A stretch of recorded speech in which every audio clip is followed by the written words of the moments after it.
Good afternoon or good evening, depending on where you might be. My name is Kevin Mike Grace, and this is the KMG show. Let's talk about Bryan Adams. I suppose younger members of my viewership may not have heard of this fellow, but he's Canadian and he was from Vancouver. He was very big in the 1980s. And here's a story from Jackie Dunham at CTV News.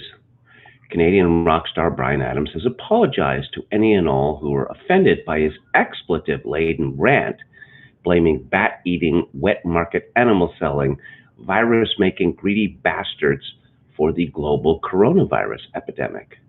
No excuse, I just wanted to have a rant about the horrible animal cruelty in these wet markets being the possible source of the virus and promote veganism, he explained on an Instagram post on Tuesday. The singer went on to say he has love for all people and his thoughts are with everyone dealing with this pandemic around the world. Adams sparked intense online criticism and was accused of being racist in a social media post about the coronavirus he shared on Monday. In the post, the musician shared a video of himself singing an acoustic version of his song Cuts Like a Knife on Twitter and Instagram. In text accompanying the video, he lamented that he was supposed to begin a concert residency at the Royal Albert Hall in London, but thanks to some expletive, bat-eating, wet market, animal-selling, virus-making greedy bastards, the whole world is now on hold. He went on to say that his message to them is thanks a expletive lot and to go vegan. Well, the World Health Organization, yes, that august body that everyone respects, while the WHO has drawn a link between a wet market in Wuhan, China, and the novel coronavirus, it's still not clear if it was the original source of the virus's transmission to humans or just played a role in amplifying its spread. It's also still unknown if the virus came from bats, as early studies have suggested. So the Wuhan library, the Wuhan biolab, which was 400 meters away from this infamous wet market, they were engaged in studying, actually promoting, making rather, bat coronaviruses. But we must conclude that it would be outrageous in any way to link Wuhan or China to this. In the rock star's follow-up post on Tuesday, Adams alluded to the controversy he incited when he introduced the appropriately titled song Into the Fire, which he was supposed to sing at Royal Albert Hall that night. Earlier on Tuesday, the well-known Canadian-Chinese activist Amy Go. This is a kind of reporter's trick that you introduce someone that no one has ever heard of, and you precede the name with the designation well known. It's like, oh, Amy Go, never heard of her. Well, I should have heard of her. There must be something wrong with me. How dare, oh God, that's, what? I've never heard of Amy Go before? Early on Tuesday, the well-known Chinese-Canadian activist Amy Go, the president of the Chinese-Canadian National Council for Social Justice, that sounds delicious, doesn't it, says she was very angry by the racist and hateful comments Adams made online. She said it was clear the singer was referring to Chinese people in his post, even though he didn't explicitly use the word.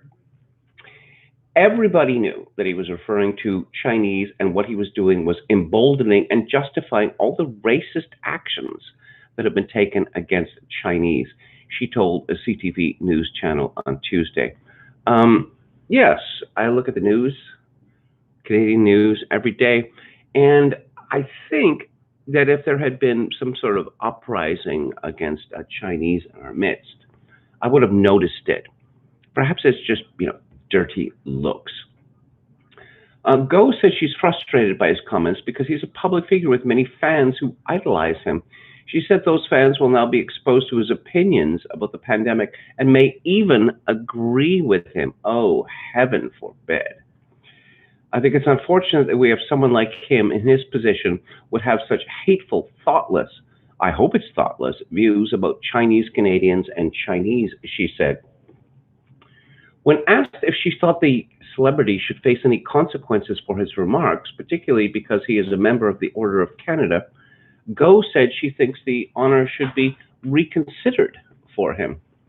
I hope that our Prime Minister and all the leaders, political leaders, will call out against him and his racist rant and also demand an apology from him, she said. Well, he's already apologized.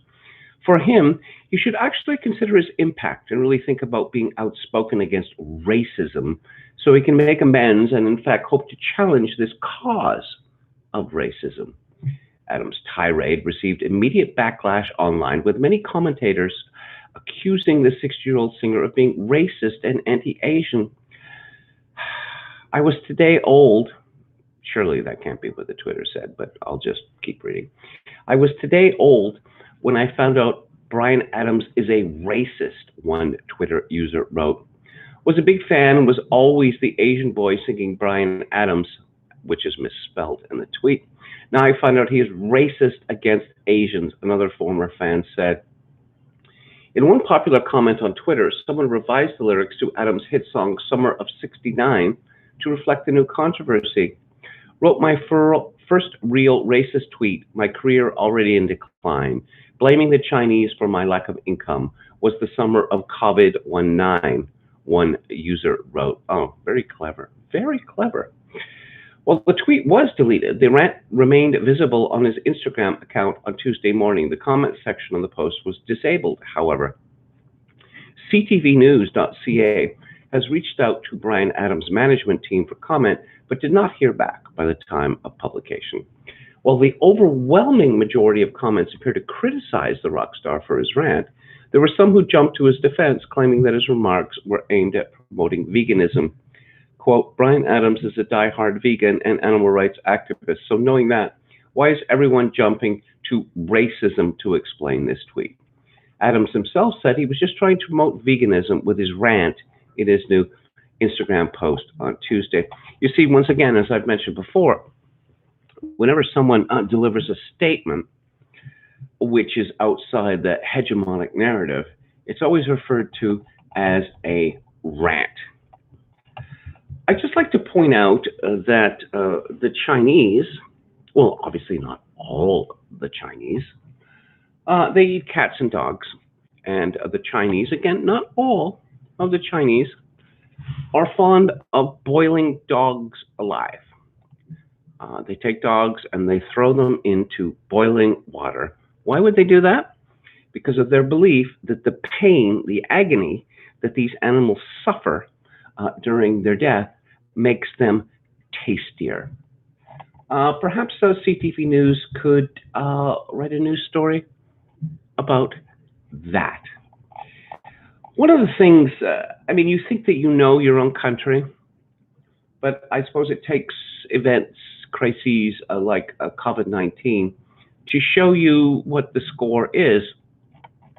And we have in Canada an enormous amount of people standing for the People's Republic of China and for the Communist Party of China. It's really remarkable. When I look at the Canadian government, I think how much of it is actually fifth columnists? It appears that it's really rather quite a few. There's a fellow in Canada called Warren Kinsella. I shouldn't think that very many Americans have heard of him. He styles himself as Canada's Simon Wiesenthal, that is to say, Canada's foremost Nazi hunters. Since there are precious few Nazis in Canada, this presents rather a problem. Full disclosure, Warren Kinsella is the only person to have ever sued me. He sued me for he sued me because he sent a long piece to a letter to Alberta Report magazine, in which I figured out was actually a letter that he had written about another female journalist, a Canadian. And what he had done was to reuse the letter and to change all of the male pronouns to, all the female pronouns to male. But he left out a couple, and he also left the woman's name in as well. And the funniest part was that he suggested that I be deported from Canada. And I wondered about this, and I thought, oh, yes, yes, yes, yes, yes. The female journalist actually was born in the United States.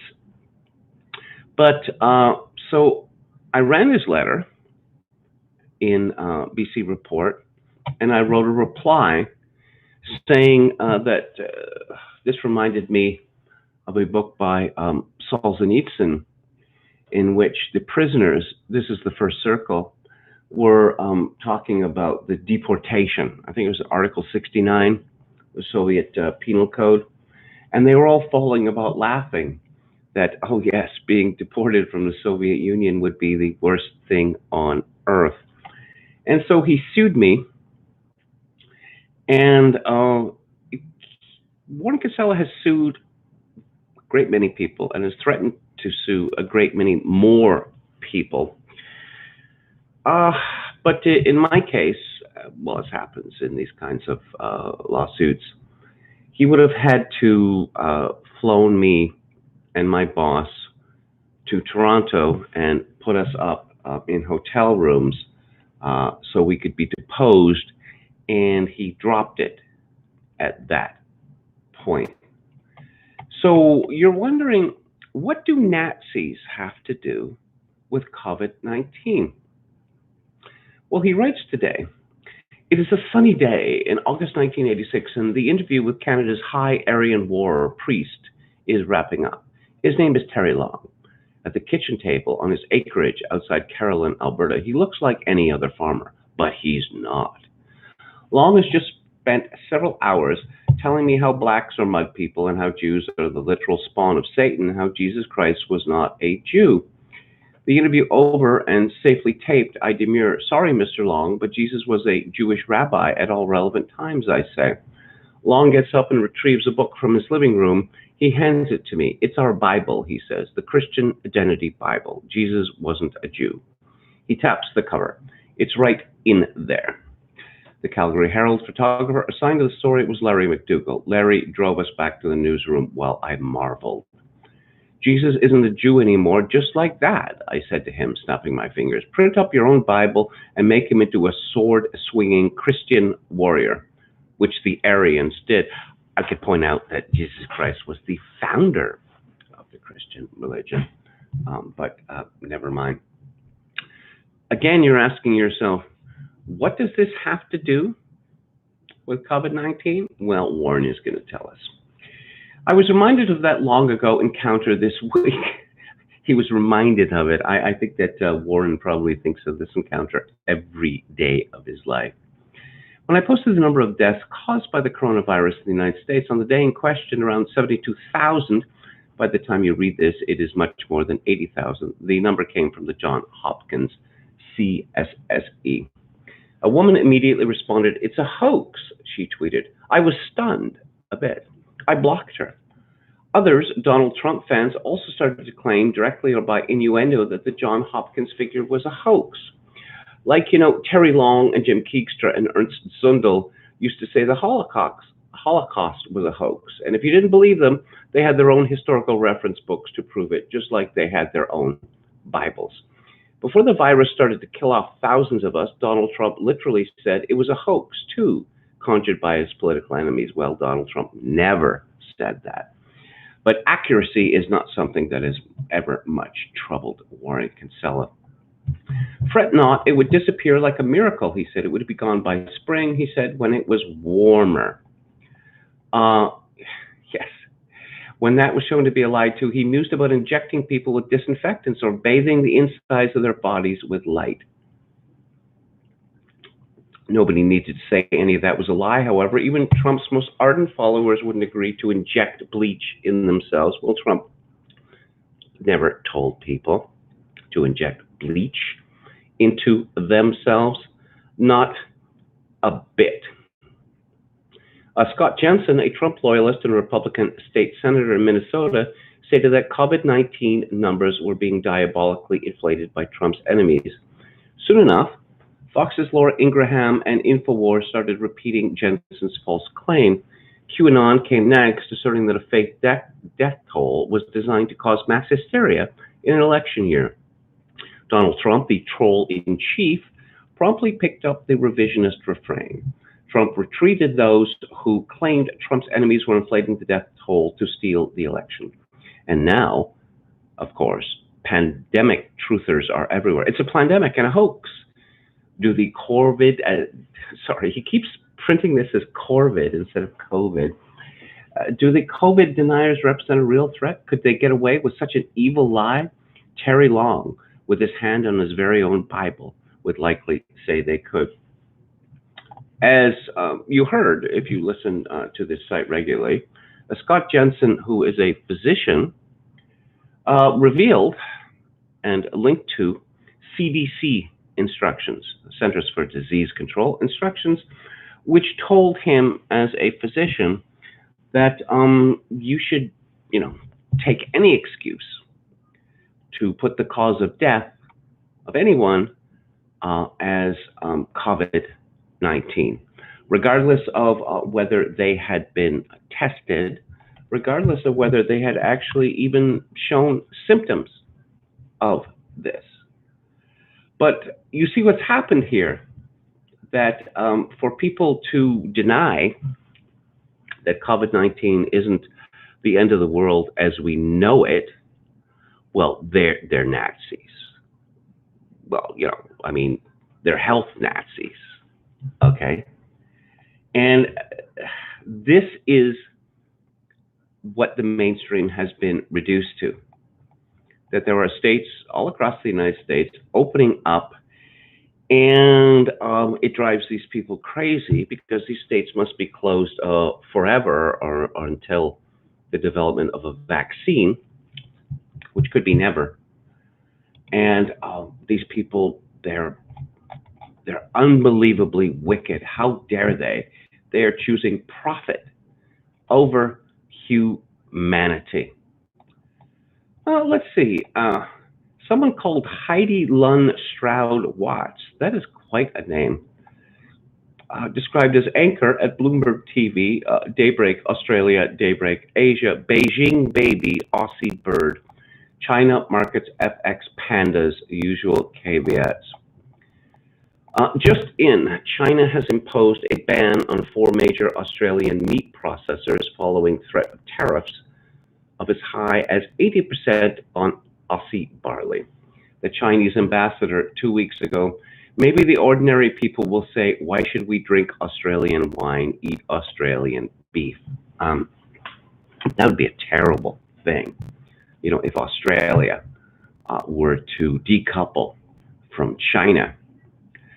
No, maybe, if Australia gets into a tariff war, a diplomatic war with China, then Australia could simply nationalize all the Chinese enterprises in Australia. We already know about the levels. Well, I say we already know, but it's been hinted at, the level of Chinese subversion in Australia. And the Chinese, with their typical tact, refer to Australia as the gum that one finds on one's shoe, which must be scraped off. Seriously, if that's the way that the Chinese think of Australians, then maybe it's time for a divorce. My favorite columnist at the Toronto Star is named Shri Pradkar.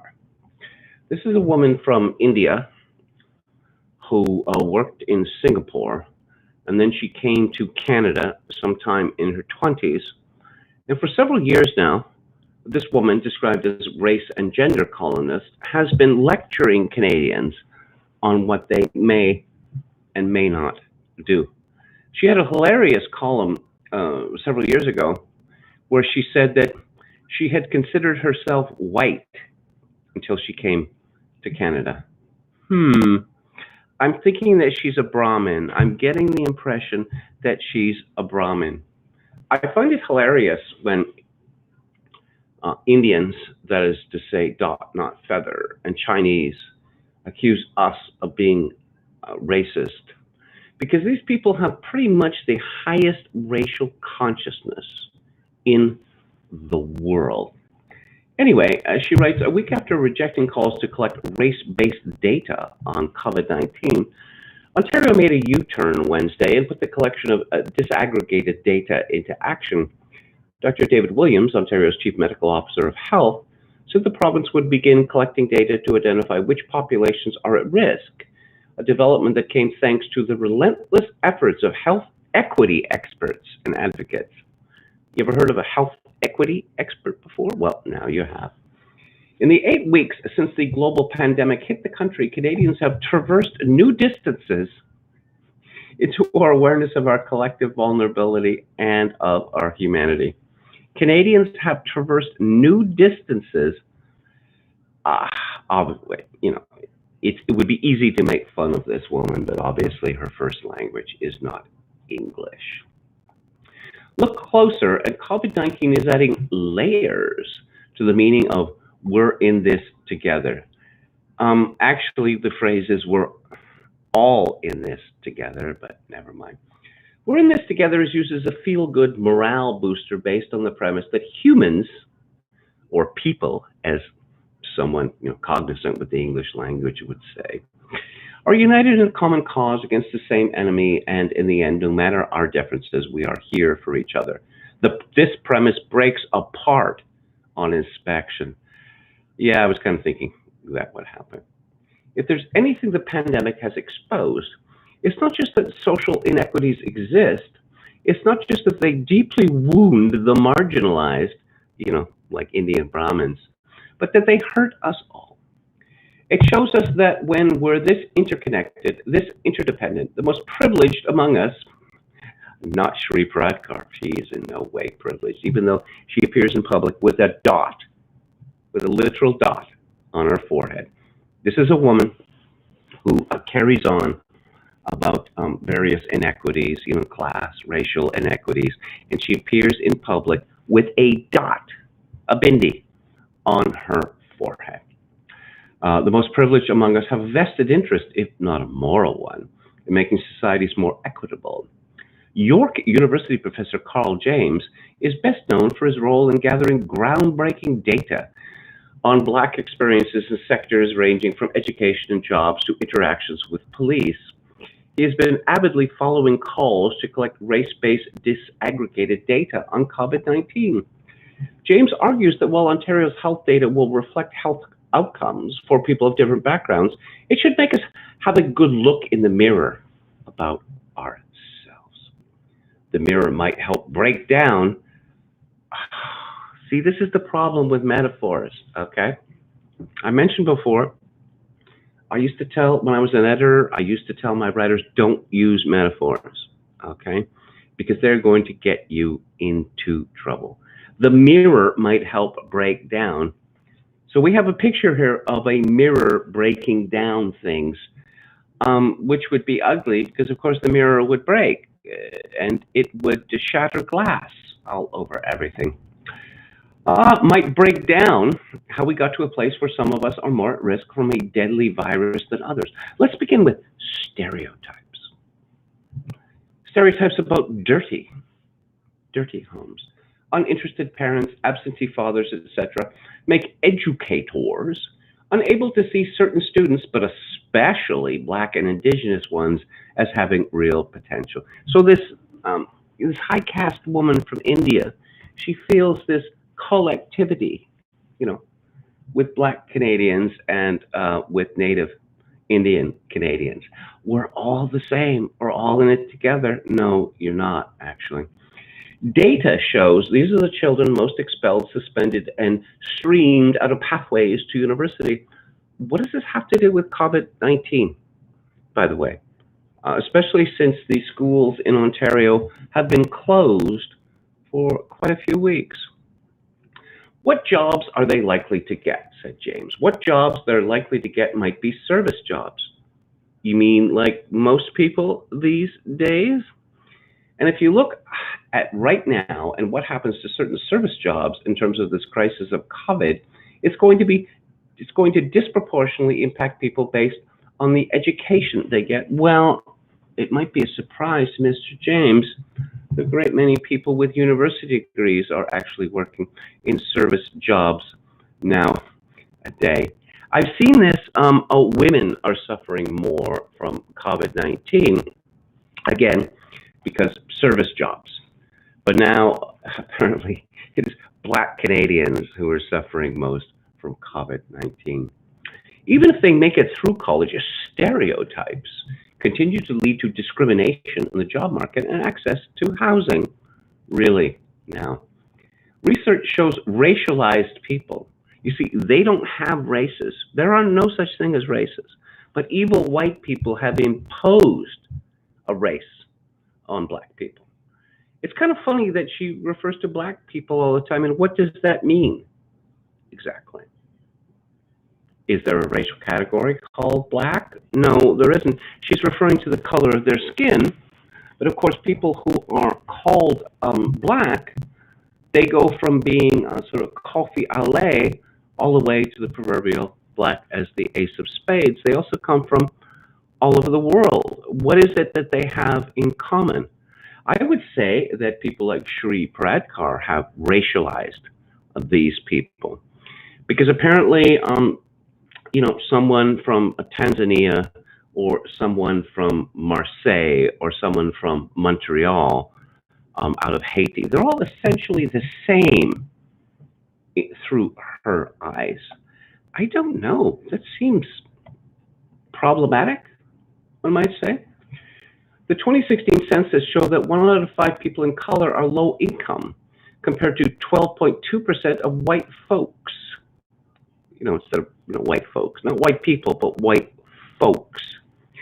I would guess that Shri has spent a lot of time on Black Twitter, where it's all folks and y'all. The same census also showed that 80% of Indigenous people living on reserves in Canada live in poverty, where overcrowding and lack of fresh water increases COVID-related health risks. For those who get service jobs, what is their income? Enter long-term care facilities where we send our parents and grandparents to be taken care of if they're too old, too sick to stay home. Who are the people who take care of them? They're often the people not counted as our equals. You mean the people who fled in terror from their patients in Quebec and Ontario, such that 82% of all the COVID-19 deaths in Canada are in nursing homes? They are women relegated to caretaking roles. Oh, that's just like the worst thing on earth. Adults who were once shunted out of the school system. Immigrants whose qualifications are devalued and considered unworthy of real jobs. And undocumented migrants, aka illegal immigrants. It turns out asylum seekers who have no guarantee that they will get to stay in Canada form a big portion of caregivers in Quebec's long-term care homes. Now, a person other than Shri Pradkar might look at this. It turns out asylum seekers, i.e. illegal immigrants, who have no guarantee they will get to stay in Canada, form a big portion of caregivers in Quebec's long-term care homes. And they might connect that somehow with the extraordinary death toll in Quebec. But no, I mean, that would be racist to do that, right? We entrust our most precious relations to the care of workers we don't value enough to compensate adequately. They work in more than one facility. They live in cramped housing, and our elders are dying. I see that Shri has spent a lot of time on the Native Indian beat because this word elders is a word which is used almost exclusively in my country by Native Indians. Journalist Nora Loreto, I'm familiar with this woman, who painstakingly compiled the data, found 85.9% of Canada's roughly 4,400 deaths from COVID-19 have been in long-term care homes. So, in other words, old white people are dying in considerable numbers, and yet this becomes a story about immigrants, and non-white people. Our relations are this badly hit because we place them in the care of people who are unnecessarily made vulnerable. In good times, we looked at healthcare as a number one budget line rather than a lifeline. What? What does that even mean? We made decisions around profitability rather than safety and stability. COVID-19 should be an invitation for us to ask serious questions about the economic and social situation, James says. It's not just health, it's education, it's housing, it's access to medical facilities. Was the suggestion here that Black people in Canada are somehow being kept out of medical facilities? Not having a doctor. Well, there's a great many Canadians, enormous number of Canadians who have no primary care physician in the way that, or GP in the way that this used to be understood. But of course, this disproportionately affects Black people. And if you do, then looking at, did the doctor pay attention to how race might be a factor in this person's life? Well, wait a minute. She just wrinkled my brain. Race doesn't exist. Race is a social construct. She used the word racialized. That is to say that Black people didn't have a race, and then we evil white people imposed one on them. But now she's quoting someone who's talking about how race might be a factor in this person's life. If we deal with COVID-19 with no significant understanding of undocumented immigrants, it still puts the population at risk. Oh dear. Canadian healthcare is just so very bad, as Shri Paradkar is suggesting. Maybe these people should go back to, I don't know, the Congo or Kenya or wherever they come from, where their own people would treat them right. Instead of rushing to reopen the economy, boo, boo, the economy. The economy is a killer. People working and being paid for it, that was the old normal, not part of the new normal. It might be worth contemplating these interconnections. Don't you mean intersectionalities there, Shri Pradkar? Slip in there. I know it's near the end of the column, but come on, pay attention. And reprioritizing the economy around care rather than corporations. That just might help us weather other global crises still to come. You see, she found herself with a difficulty that she had no end for her column. So she came up with this. This is the, of course, Shri Pradkar writes for the Toronto Star, which is Canada's most popular newspaper. I do not write for the Toronto Star. But then I'm not a high caste Indian who previously lived in Singapore. So, I recognize my deficiencies. Okay, so what do we got on the, don't forget to clear the junk off your sofa before you start. Well, okay, it's cleared off. I made a mistake last week, but I've been pretty careful about this. Mike F says Canada apologized for Bryan Adams in the South Park movie. Jonathan Paul says, if they think that is racist, they should hear what the Vietnamese say about the Chinese.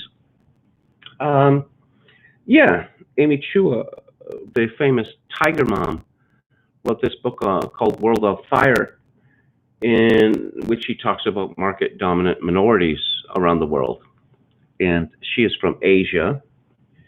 And I believe, if I remember this right, in Manila, she was listening to servants talk about her own family, and one of the servants said that they would be perfectly glad if all of the Chinese had their throats slit. I worked at the University of British Columbia for 12 years, and I started working there when I was 18 years old. And I had this idea, I suppose, which was common to people of my kind, that racism was unknown outside of, North America, that it was white people who were responsible for racism. And the University of British Columbia, it was pretty much a United Nations in terms of the people who were hired there. And I learned, to my great surprise, that everyone in the world hates everyone else in the world. It was shocking, I must say. The first full-time job I had there, my boss was a Chinese fellow, a Christian from Malaysia, and he was very forthright on this matter, that he did not like the Malays at all. He told me over and over again that, in his opinion, they were lazy, sensual, and dishonest. And he did not like the Sikhs at all, who are about 8% of the Malayan population. He once told me, Kevin, we have a saying in Malaysia: sooner trust a snake in the grass than trust an Indian. This was all rather shocking to me at the time, but that last little aperçu he used to repeat on a regular basis, and he would laugh and laugh and laugh. He was a civil servant in Malaysia. In fact, he was the chief health officer for the province of Borneo. And I remember asking him once, "How is it that you came to Canada and you now shelve books in a library?" And he told me that there was a campaign against the Chinese in Malaysia. And there was a famous incident where an airplane was blown up, as if to say, "You Chinese are getting what is coming to you." And so he moved to Canada, and he shelved books in a library. His wife worked as a nurse, and he had no regrets whatsoever, because he was now in a country where people weren't going to threaten to kill him because of his race. Jonathan Paul says, best Canadian rock band is Triumph. Really? They're all kind of, terrible. Somebody asked me in chat a couple of weeks ago, great Canadian rock bands, and I couldn't think of any. That band Sloan from Nova Scotia, they're good. Mike F. says, Tragically Hip. Oh, I couldn't stand that band. Here's every Tragically Hip song. Plod, plod, plod. Portentous reference. Plod, plod, plod, plod. Check it out yourself. Every single one of their songs is like that. And they used to get played on the radio all the time, and I thought, do you have any fast songs? Do you even have one fast song? Why don't you have any fast songs? Can't you play that well? Metal Mike says, hi, Bryan Adams. I'm starting my Summer of 49 apology tour. First stop, Wuhan. I met Bryan Adams years ago, actually before he was a star. Funny thing, a friend of mine, Jim Valance, said to my friend, how would you like to have a songwriting partnership with me? And my friend said no. Well, it turns out if he had, he would be sitting pretty now, because Jim Valance was Bryan Adams' songwriting partner, and he wrote a great many other Canadian hits. The suggestion that Bryan Adams somehow is mad at the Chinese because his career is in decline, well, I really don't think that Bryan Adams has any money worries at all. In fact, this is what bothers me about this apology that he made and other such apologies is, and I'm going to be crude here, is, do these people not know what fuck you money means? What it means is that you don't have to grovel. That's one of the reasons why people like to be rich, because you're not constantly apologizing to people. You're not constantly thinking, oh no, I can't say this or do this because I'll get in trouble. Tiger Woods is a particularly good example of this. You may remember that Tiger Woods got called out for cheating on his wife with all these women, truck stop waitresses and the like. Actually, the thing that struck me about that was that Tiger Woods didn't seem to have much in the way of standards for women. But anyway, he got caught doing this, and for some reason, he held a press conference. And a whole bunch of members of his family were there, and friends, and he grumbled and grumbled and grumbled. And I never liked Tiger Woods, not one little bit, but I was watching this press conference and I thought, oh my God, why is he doing this? Because I knew at the time that Tiger Woods was worth around $700 million. So it was suggested that the reason that Tiger Woods humiliated himself, saying the sort of things that should be reserved for one's confessors to the whole world in real time, is that he was worried that his sponsors would drop him. And I thought, if I were Tiger Woods, I'd say, okay, so my sponsors drop me, so then I will just have to live off the millions of dollars that I make playing golf every year, and also the $700 million I have in the bank. Once again, do these people have no idea what fuck you money means? Jonathan Paul says, I've eaten dog at Russian Korean cafes on Karl Marx Street in Bishkek, Kyrgyzstan. Metal Mike says, I deeply apologize to President Xi and the People's Republic of China. I have dishonored the spirit and teachings of the great Mao Zedong, and for that I'm truly sorry. Anything but room 101. I remember Oberon Moore boasting about all the various exotic foods that he'd eaten around the world. And he always complained that when he went to Australia, he wanted to eat koala. And everyone looked at him as if he were a bad person. Of course, Oberon could have been trolling them. He was very fond of that activity and probably the world's best at it. Jonathan Paul says, deport KMG back to 1963 and let me go with him. 1963, well, I would have been 8 years old at that time. I remember 1967. That was Canada's centenary. There was this terrible song called Canada by a trumpeter called Bobby Gimpy. Now we are 20 million. That was one of the lines in the song. Of course, Canada's 38 million. You know, it was considered very important that Canada had 20 million at the time. I don't know if that made us a real country or something. But our population has almost doubled since then. And I have yet to hear anyone explain how the Canada of 2020 is better than the Canada of 1967. Canada of 1967 is, if you look at the various economic and social indices, particularly with regard to equality and the like, Canada in 1967 was arguably the best country in the world. But unfortunately, it was 97% white, so that would have to be seen to. So as a result, we have Black Lives Matter in Toronto claiming hilariously that black people built Toronto.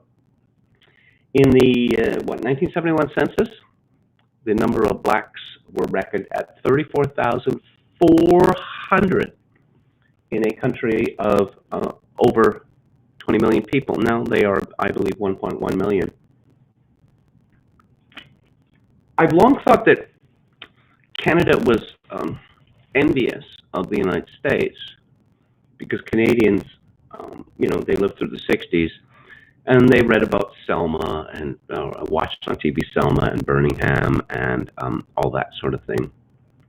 And they were envious that America had a big race problem, but Canada didn't have a big race problem. So they were determined, as Canadians so often do, to imitate the United States. So we had to get a race problem too. And now we have one. We have several, in fact. But it would be hard to argue that Canada today is better than the Canada of 1967. David Rice says, so is this hotel room a permanent residence? God, no, I can't afford it. I'm pretty well, my funds are pretty much exhausted. I'm going to have to find a new place to live, but it's rather difficult at these times. John Berkshire says, did KMG talk about Ahmaud Arbery yet? Yes, I talked about the jogging construction enthusiast yesterday. Again, I'll just mention with regard to this, the number of these cucks who, oh yes, I go into construction sites all the time. Really? You trespass on private property all the time in the United States? That's not a wise thing to do, because you can be shot legally for doing that, one. And two, building sites are dangerous in all manner of ways. Can you imagine being the kind of person when you read about a case like this where you think, how can I assail my own people as horrible? Well, I'm constantly going into houses under construction. Really? And you expect that people are going to believe that? But they do it. Nonetheless, let's see. Chocokin666 says my entire post was just auto-censored. Okay, and we have, this phenomenon where one word at a time posting. Please stop doing that. There's no reason. There's no reason to do that. MCT says, I remember Tiger Woods' wife beating him in his vehicle with golf clubs. That's pretty much gone down the memory hole. My understanding is that Tiger Woods had to have facial reconstructive surgery because his wife went at him with a 3-wood or something. But that was edited out of the story, perhaps because it would lead people to have some sympathy for him. Tiger Woods' wife was a babysitter for professional golfers. Yep, that was her career. She was a babysitter for professional golfers, and then she struck gold after she got a set of artificial tits and then married Tiger Woods. I'm assuming that she got half of his wealth, which would have been about $350 million. So things have worked out for her. Jules Roy says, there's an Australian bar restaurant in Amsterdam that sells kangaroo steak and crocodile kebabs. I wonder how they taste. The kangaroo looks to me to be an animal that doesn't have a lot of fat on it. One of my in-laws used to go hunting for moose every year. So one year we got this parcel of moose meat, and I was told that it had been inundated with hog fat because moose meat is so dry naturally that people consider it inedible. Yes, Tiger Woods' ex is Swedish. So you have a Swedish woman working as a professional babysitter for U.S. professional golfers. I mean, it's not as if she was looking to hook up with any of them. No, that would be an outrageous suggestion. This is from the Baltimore Sun today. Some area Chinese Americans report increasing incidents of harassment, discrimination amid coronavirus. And there's a picture here of Erica Pan Ma of Catonsville, looking very sad. She became the target of some online harassment after she wrote an open letter to Duesenberg's, a Catonsville restaurant that has posted on its door a sign, COVID-19 made in China. So where's the falsehood? The restaurant owner has since apologized. I don't know. I kind of hope that we're close to the time when the restaurant owner or Bryan Adams will say, no, I haven't apologized. And I'm not going to apologize. If you want to jump up and down and scream and cry some tears, go right ahead. But I'm not going to apologize. In any event, Ji Wang has lived with his wife and their 2 children in Colombia for the past 8 years, and they've never felt unwelcome. Their community is family-oriented. What? They're neighbors-friendly. Now Wang and his wife feel they can no longer enjoy a walking trail they once frequented behind the neighborhood. Somebody was shouting from their house, maybe from their deck, Wang said, recalling the last time he and his wife were on the trail late in the afternoon of March 24th. They were shouting, coronavirus, coronavirus, Asian pig. Did you have your smartphone with you, Mr. Wang? Because you could have recorded that. You could have uploaded it. In the absence of that, I'm rather suspicious of your story. Across the country, Asian American advocacy groups have seen a surge in xenophobic incidents, ranging from targeted harassment, as in the Wang's case, to vandalism of Asian American owned businesses. In March, three members of an Asian American family, including two children, were stabbed in a Texas Sam's Club. Media outlets reported the attacker said he thought the family was Chinese and infecting people with the coronavirus. Organizations affiliated with the National Council of Asian Pacific Americans once saw only a handful of bias-related incidents reported through official channels, said their president, Greg Orton. Greg Orton? That doesn't sound like an Asian Pacific name. Never mind that. From mid-March to mid-April, around the time President Donald Trump began referring to the coronavirus as the Chinese virus, the NCAPA received 1,500 reports of discriminatory incidents, but those numbers had already begun climbing in late February. Anger, frustration, and fear are understandable responses during crises, Orton said, but I think in many ways some have decided to redirect that anger or fear at Asian Americans. Perhaps these Asian Americans should read some history. Perhaps they could read about how German Americans were treated during World War II and World War I, and even Scandinavian Americans or even Italian Americans. We're supposed to believe that they're shocked that that this is happening, that apparently everything that I've read, all of these shocking stories are not all that shocking to me. That a virus comes from Asia, from China in specifically. And we now know for certainty that the Chinese government attempted to cover up, lied about it, instructed the World Health Organization to lie about it. And so it comes to North America and it results in our economy being smashed, social life being put to an end, civil liberties being put to an end. And in a situation like that, I suppose it's absolutely shocking that anyone would be looking for a scapegoat because, I mean, we've moved well past the idea of scapegoats, right? Just like white people aren't blamed for every bad thing that happens in our countries and the whole world.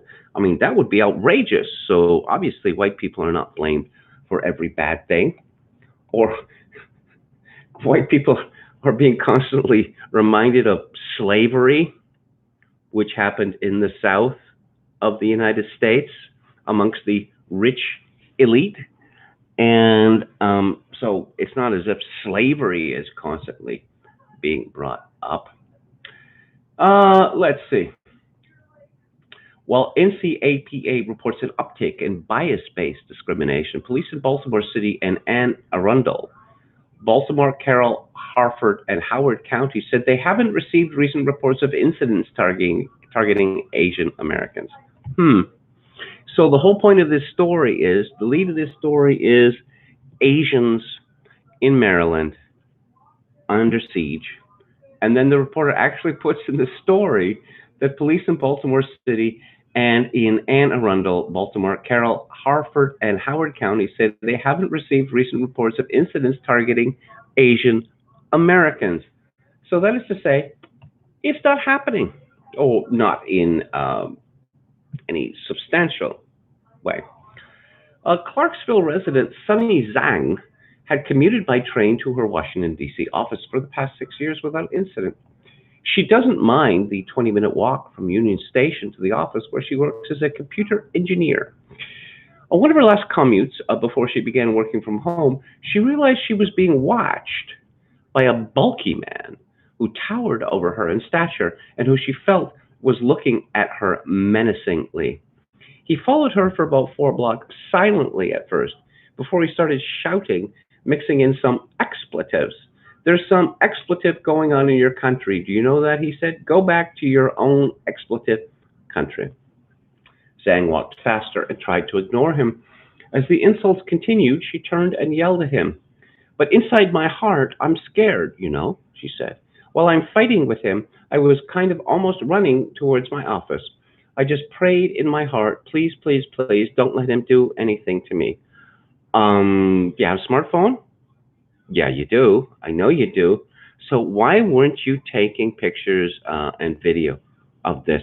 That would help the police to catch this fellow, if that's what you were interested in. And in the absence of such video evidence, I am rather suspicious. Charissa Chia, a researcher and psychology professor at the University of Maryland, Baltimore County, who in March received funding from the National Science Foundation to study Chinese American discrimination in the pandemic. Your tax dollars at work, Americans, said, we expect that what we're seeing now is not going to just disappear even as the new rate of cases declines. Chia is gathering data from Chinese American families across the U.S. and analyzing social media and public opinion to determine the effects on Chinese American families, including on their self-perception, child development, and mental and physical health. We know discrimination is associated with a slew of negative outcomes, both mental and physical: heart disease, substance abuse, depression, Chia said. Data is already showing increased concern over personal safety among Chinese Americans and a large percentage of children who have experienced or witnessed discrimination in person or online, she said. We're just going to scroll up to near the beginning of this story, where apparently there is no evidence of this.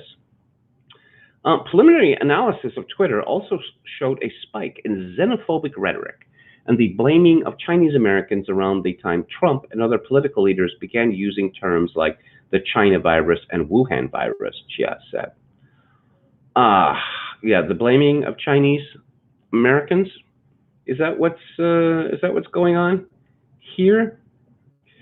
Her team is assessing multiple forms of discrimination, from direct acts to microaggressions, indirect, subtle, or unintentional discrimination against minority groups, often veiled under the guise of humor that some people might see as less direct, but it's not any less damaging, Chia said.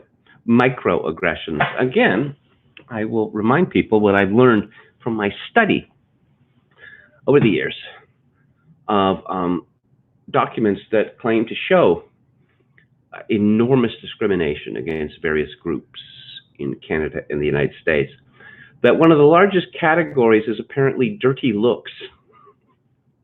Now, I don't know that dirty look can exactly be defined, and there's all sorts of reasons why someone might have a nasty expression on his or her face, but they just jump to the conclusion that, oh yes, an Oriental woman came on the bus, so I gave her a nasty look.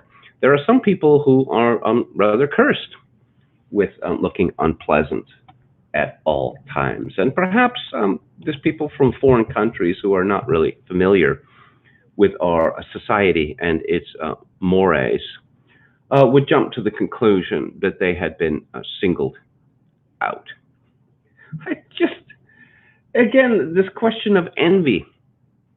If you look up, discrimination, it's always, blacks, Hispanics, blacks, Hispanics, right? And the Chinese, they want in, because the Chinese, they earn more than, white Americans, but somehow they're just tremendously discriminated against. And of course, the fact that so many Chinese Americans have been standing for the People's Republic of China, I don't know, that might have something to do with it. So anyway, COVID-19 made in China, read the sign. The sign implies that this virus was something that was intentionally, that's in brackets, intentionally manufactured and essentially dumped on American society. No, it doesn't. Actually, it doesn't. COVID-19 could have come from a wet market in Wuhan. It could have escaped or been released deliberately from the bioweapons lab 400 meters away from the wet market in Wuhan. But in any event, it came from China. Chinese, you're just going to have to live with this. you know, because those are the facts. COVID-19, the disease caused by the new coronavirus, first emerged in the Chinese city Wuhan in December. Wait a minute. Isn't this reporter saying that COVID-19 is a Chinese disease after, I don't know, pulling her hair out? That no, it's obviously not a Chinese disease. It would be outrageous to suggest that it's a Chinese disease. Even as the World Health Organization, oh yes, that universally respected in August organization, which lied about coronavirus from the beginning in order to placate the Communist Party of China. Even as the WHO maintains the virus is of natural origin, Trump has fueled theories that the virus was created in a Chinese lab by having U.S. agencies investigate the unsubstantiated claim. 2 years ago, as I've mentioned before, U.S. consular and diplomatic officials inspected the lab in Wuhan. And I suppose the reason that they did so was that millions of dollars of U.S. taxpayers' money had gone into that lab. Yeah, I know, it sounds crazy, but it's true. And who is responsible for this? Why, Dr. Anthony Fauci. Again, sounds crazy, but it's true. And these U.S. consular and diplomatic officials were so horrified by the slipshod practices in this lab that they wrote memos to the State Department. This was 2 years ago, and this is a matter of public record. And in fact, there's considerable intelligence data that suggests that COVID-19 was deliberately created in this laboratory, which was devoted to what they call increase of gain function, which means to take viruses and make them deadlier. I suppose I'm inured to this kind of thing, but I'm thinking, a laboratory whose purpose is to take viruses and make them deadlier, and they call this, gain of function. Shouldn't all these laboratories be closed down?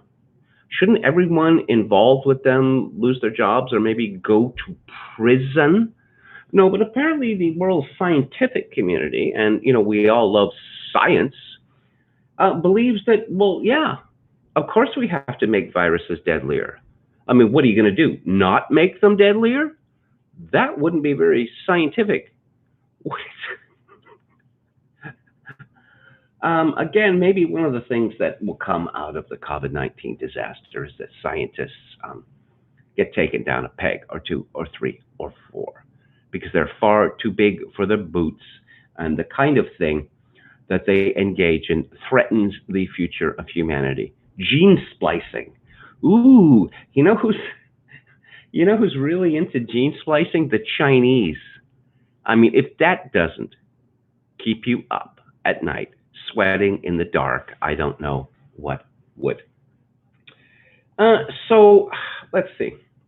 That is a legitimate policy debate about sharing information, Shah said. But we've clearly seen the effects, as an American might say, of what happens when we use that kind of language and that it puts Americans at risk. Erica Pan Ma, a Catonsville resident of 20 years and Chinese American, penned an open letter to Duesenbergs on Facebook after seeing the outcry from residents. While your joke has made me feel unwelcome in your restaurant, it has not made me feel unwelcome in this town, Ma wrote.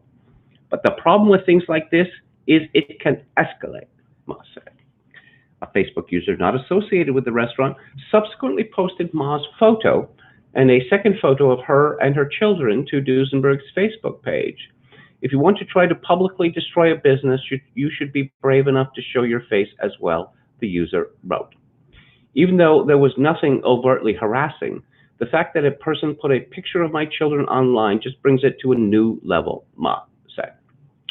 Ma said she still feels grateful to her community for their support, but now the thought of letting her 14 and 15-year-olds walk down Frederick Road unaccompanied just makes me feel uncomfortable. And that was the whole point of the creation of the United States of America, was so that Chinese people would never feel uncomfortable. Just a reminder. The sign at Duesenberg's has since been removed. In a letter, restaurant owner Gary Teagarden apologized for the poor attempt at humor and wrote the sign was insensitive to the increased attacks against our Asian American friends during the pandemic. Teagarden declined to comment further, and once again, I wish that he had said that he was not going to apologize for telling the truth. Neither Wang Zhang nor Ma has reported the incidents to authorities. People don't tend to report because they feel that no one will care, Chia said. She has got to be kidding. There is an enormous government industry devoted solely to punishing people like Gary Teagarden. That's all they exist for. Oh, hate crimes. Oh, this is definitely a hate crime.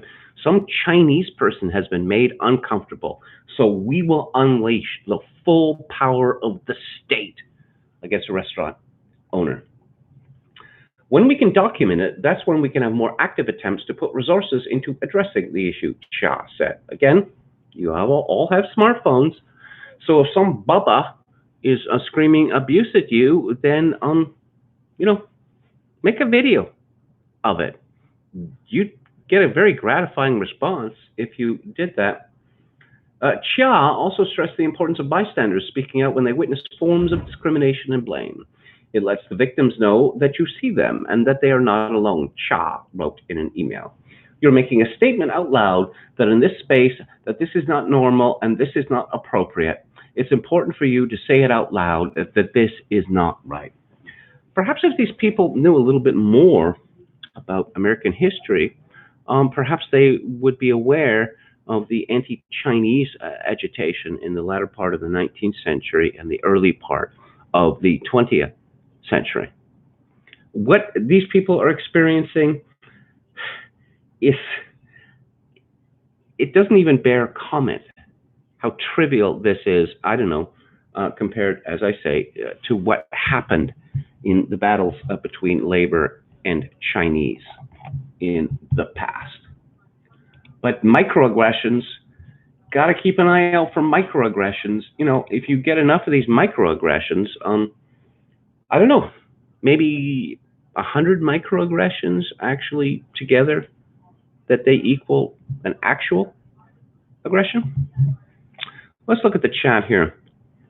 Edward Richardson writes, global warming scientists have been exposed again and again. Their voice drowns out other scientists, and in ClimateGate emails, we see they actively set out to destroy them professionally. Yeah, it's a curious thing about global warming, which became climate change, which then became climate extinction, that we're supposed to believe that a 2% Celsius increase in world temperature is going to result in the end of the world. And Canada, of course, is a leader in the fight. Notwithstanding the fact that after Russia, Canada is the coldest country in the world, and that a 2 degrees increase in average temperature would result in my country becoming a much richer and healthier place, a place that would be much more convivial to live in. The city of Victoria, in which I live, a 2% increase in temperature would make, the temperature pretty much the best in the world. But no, China or Canada has to shut down its industry for something that we are told is going to kill us in 30 years' time, although, of course, Greta Thunberg said, apparently we have 11 years. And then what happens? Do the seas start boiling? Does the Earth become Venus? The climate scientists have been faking the temperature data for years and years and years. They have been distorting the historic temperature data for years and years and years. And their models, just like Noel Ferguson's model, are bogus, completely bogus. And as I've said before, it's my belief that we have this COVID-19 hysteria, I think, as a substitute for the climate extinction hysteria, because nobody was buying it. because, oh, apparently in 30 years' time, ooh, things are going to get a little dicey. And what do you mean by a little dicey? Well, it's going to get hotter. And I thought, um, I would never live in a place like Phoenix or Las Vegas, but those two cities have been the fastest growing metropolises in the United States for decades because apparently people like really warm places. But no, the Earth getting too warm is just like a catastrophe. And of course, like the medieval warm period, which is well documented from contemporary accounts, the climate scientists say, no, that never happened. No, they weren't growing grapes in England. No, they weren't making wine in England. That was all made up. And we're supposed to believe it. Okay, let's go back to the chat here. John Miller says, I agree, Alex, we need more fiscal injection. Monetary can't solve any more issues. Look at the Fed buying ETFs and muni bonds. Yeah, I just, I'm waiting for somebody authoritative, perhaps, to write a book or to make a fuss about the fact that what I was told, in the classroom and in my reading about capitalism, it doesn't exist anymore. That you understand the old capitalism, right? It's based on usury. That people save money and they loan it to banks at interest, and the banks take that money and they loan it at higher interest to businesses that are starting out or expanding. And since roughly the year 2000, we've been told, nah, no one needs to save money anymore. Well, that's the horse and buggy age. The government prints money and helicopters it on everyone. The fact that there's a whole bunch of old people who had saved for their retirement and they found out that this was a very stupid idea, apparently that's not important. We can just money printer go forever. What about paying back all that money? We'll worry about that, later. Well, when? When is later? When are we going to start worrying about that? Because because that money is never going to be paid back, never going to be paid back. So there's two alternatives, and the first is inflation, massive inflation, and the second is default. So why don't we talk about those two things? Nah, we'll think about that mañana. British American says, KMG, how about New Orleans is sinking by the tragically hip? That's a fast one.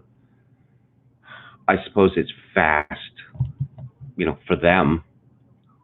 I don't know.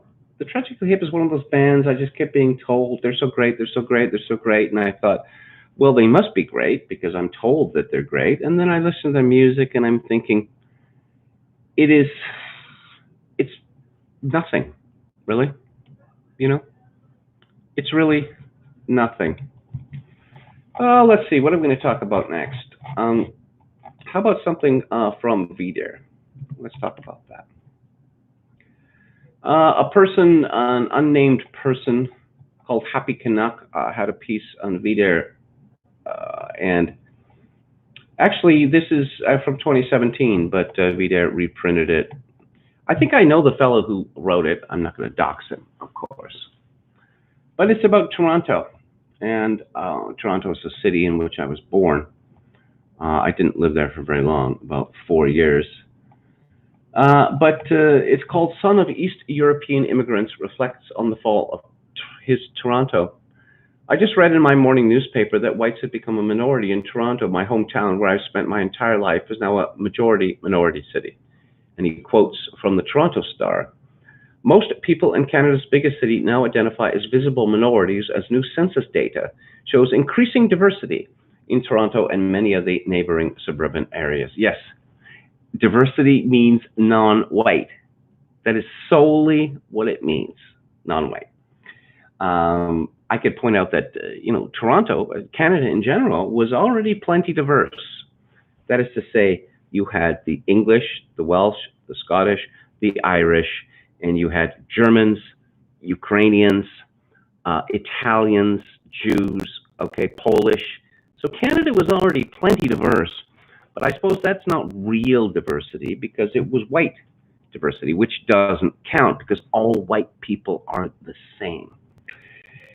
More than half of respondents to the 2016 census in the city of Toronto, 51.5%, said they're from visible minority communities, a milestone that was narrowly missed, so close, when 49% identified that way in 2011.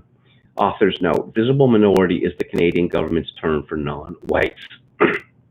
Peter Brimlow's use of it in Alienation distressed some reviewers. That is not exactly true, because Native Indians are not classified as visible minority. They have a sole classification for themselves. In many ways, this isn't news. The Star article only confirms what I can see with my own eyes every time I walk by the mosque or on my way to the local park where Filipino and Black high school students play basketball. The overwhelmingly white Toronto of my childhood and adolescence disappeared years ago. I'll just say that Toronto's old nickname was Toronto the Good, and it was somewhat ironic.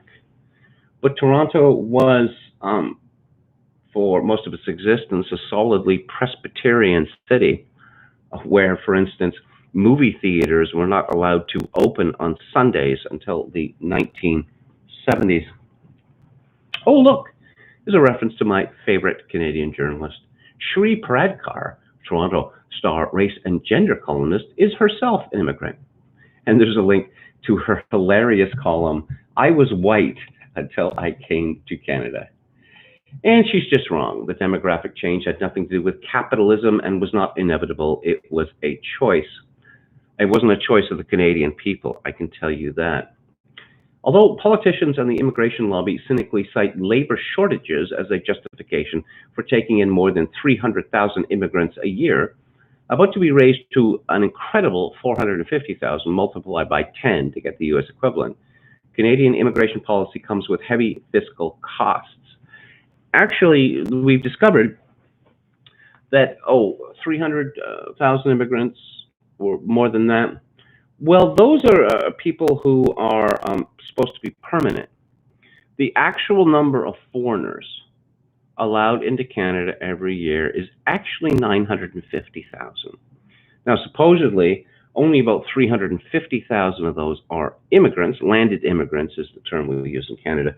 Supposedly, those 600,000 are supposed to go home, but a large number of them never go home. To give you an example, Filipino nannies that, I don't know, white people in my country, they just don't want to hire white people because they can hire foreigners and pay them less and treat them worse.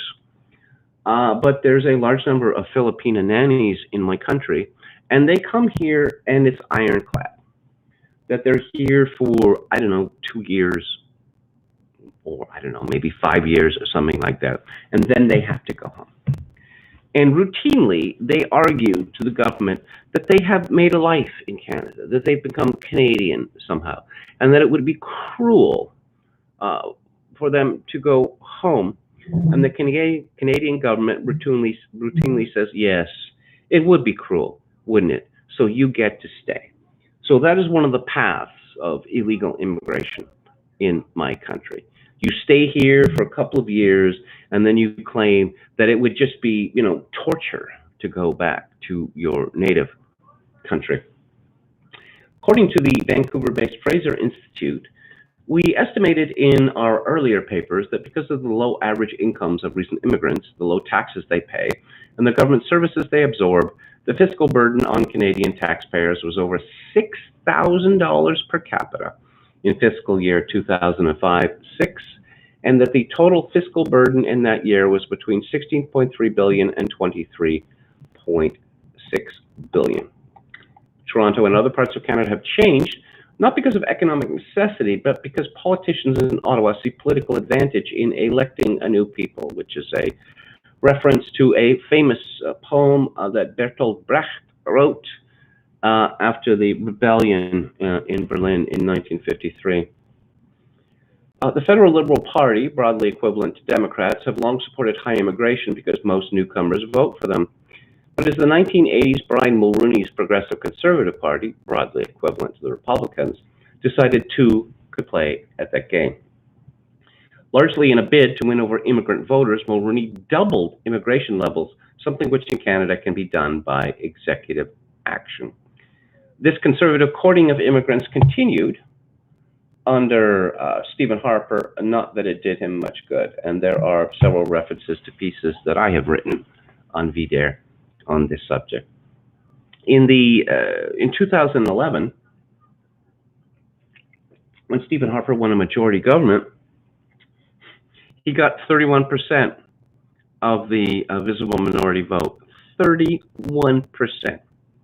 And yet the Conservatives, led by Jason Kenney, oh, we need more immigrants, more immigrants, because they're natural conservatives. They're not natural conservatives. And again, the old joke is that we lose money with every sale, but we'll make it up with volume. I mentioned Jason Kenney, a couple of days ago, because he said that meat packers in High River, Alberta, who are pretty much 100% foreigners, they're doing jobs that Canadians just won't do. Well, 20 years ago, people working in these meat packing plants were paid $25 an hour.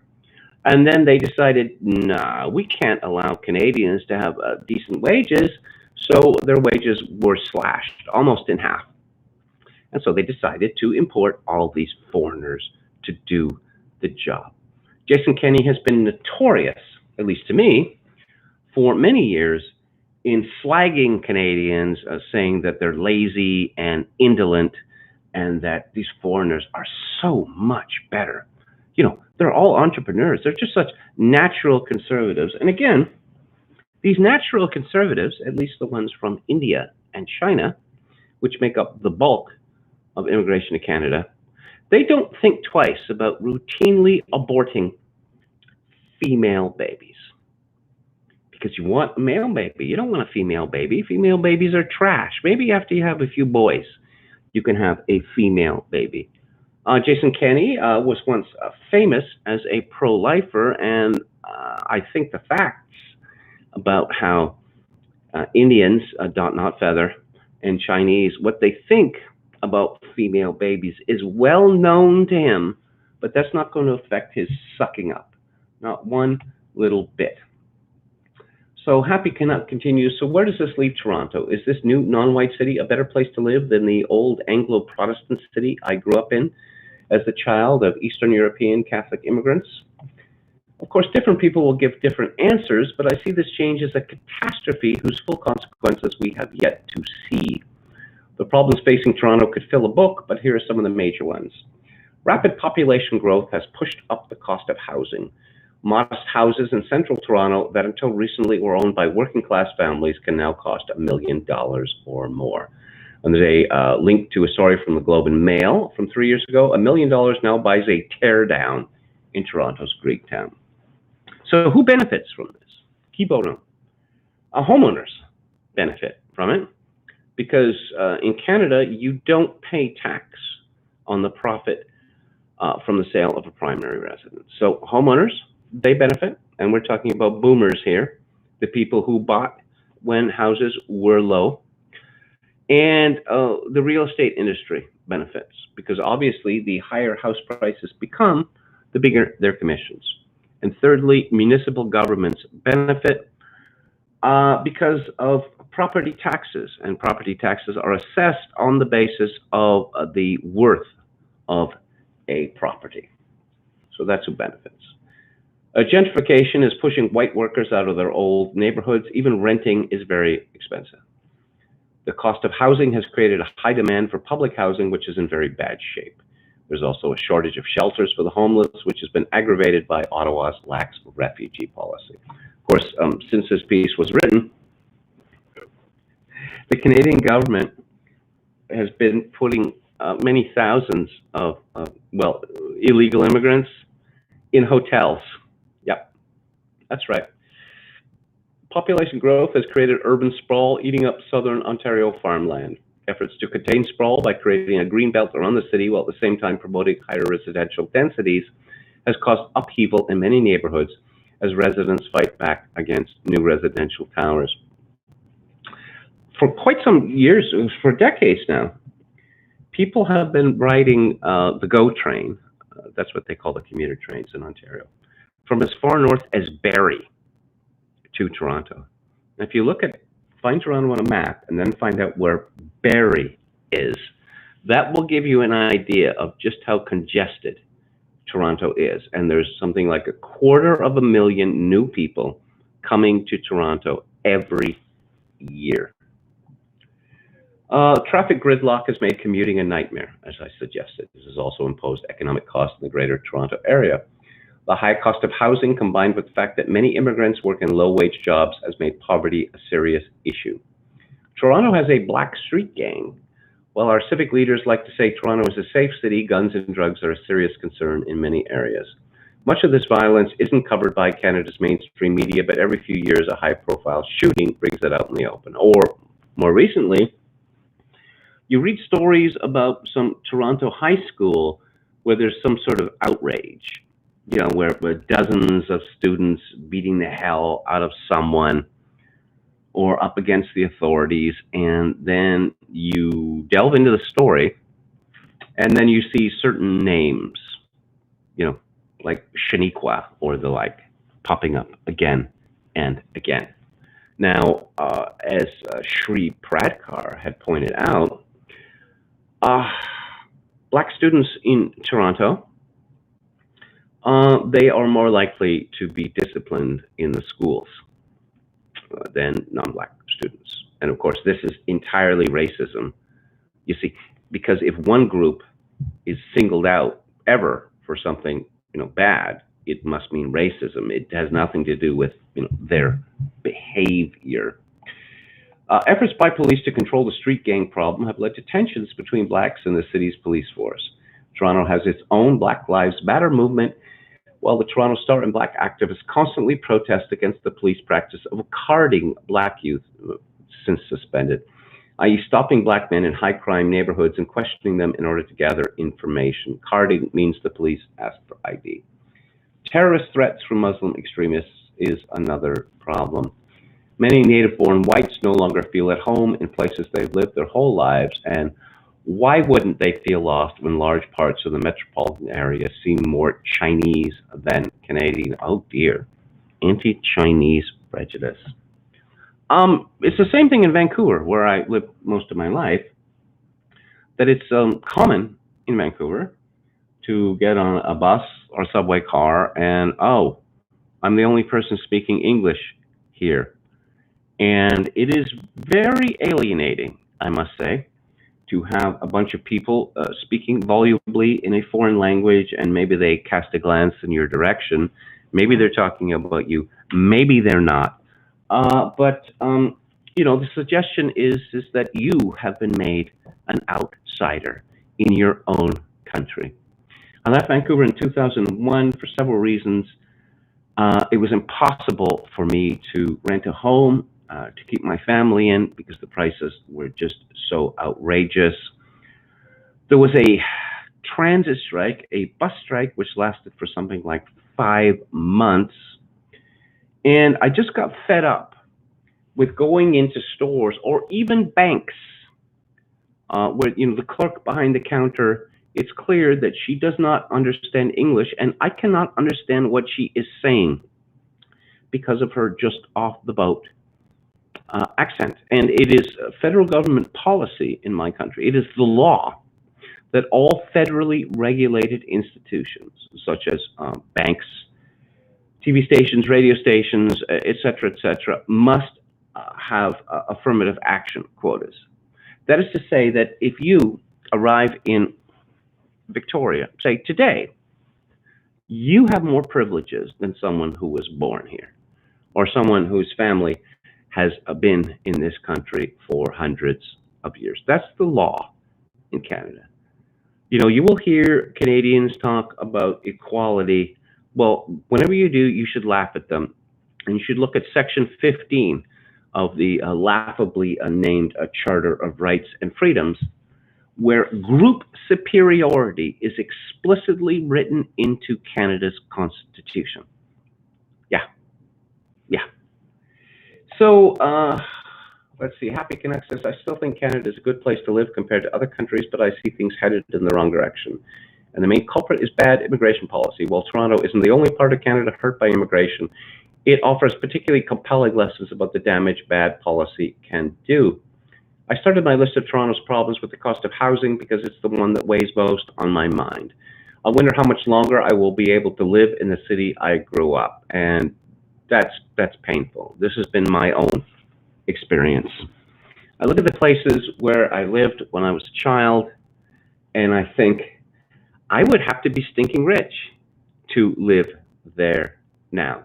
And I'm talking about neighborhoods that were, not particularly special, because my family was certainly not wealthy when I grew up. But no, I am shut out of my own past, my own history, because of immigration and greedy and wicked politicians who prefer foreigners to their own people.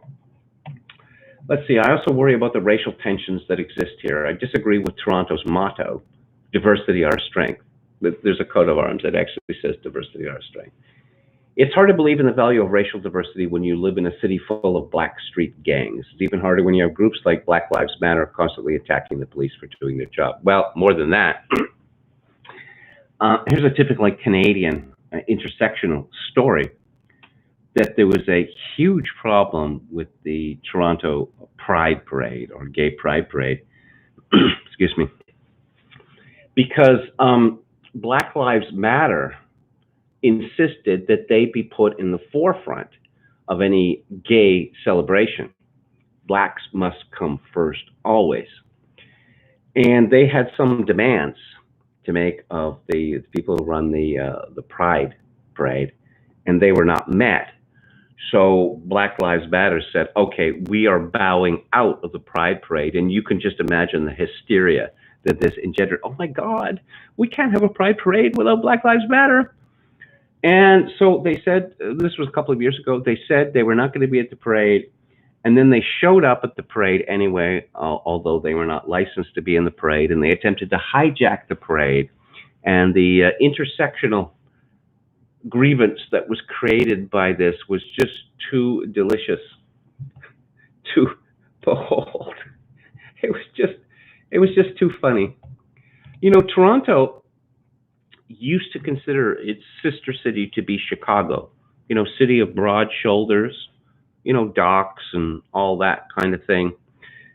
For several decades, Toronto has seen itself as like New York, which is absolutely hilarious because, yeah, they have art in New York, but, the art pays money there.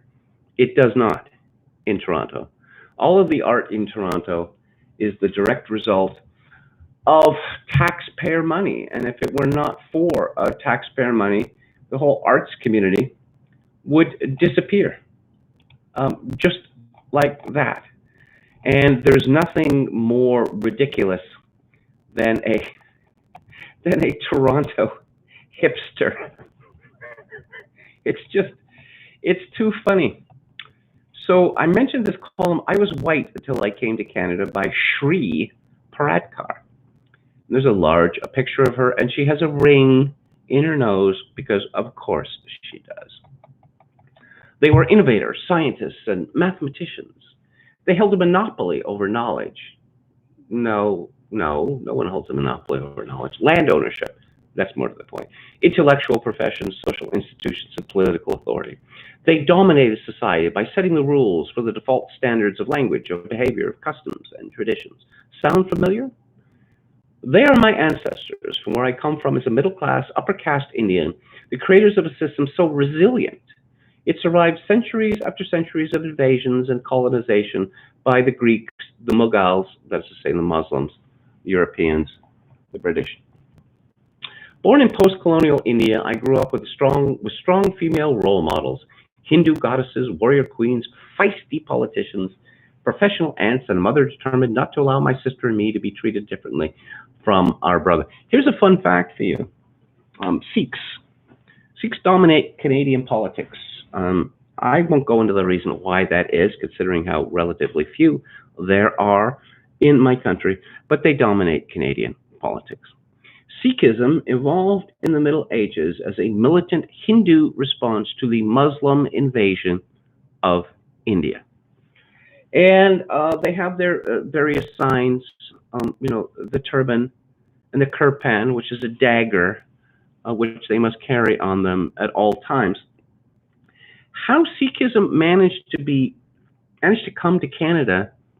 Okay, so you fellows are all about resisting the Muslim invasion of India. Why are you here? And why do you keep up with the turban and the uncut hair and the kirpan, little dagger? What possible relevance do they have in a Canadian context? Those are not questions that are asked in my country. Let's see, like many women seeking to shape a modern India that was equitable, I grew up challenging traditions about our place in society, questioning norms about viewing marriage as an achievement or the deep value placed on chastity. This woman sounds like an absolute delight, does she not? When I supported our domestic worker against her drunken husband, when I lectured women from nearby villages about HIV/AIDS, or exhorted them to have fewer children, I based my efforts on the premise that all people needed was a little leg up to get on a level playing field. I'm getting the impression that Shri Paradkar's departure from India was not voluntary.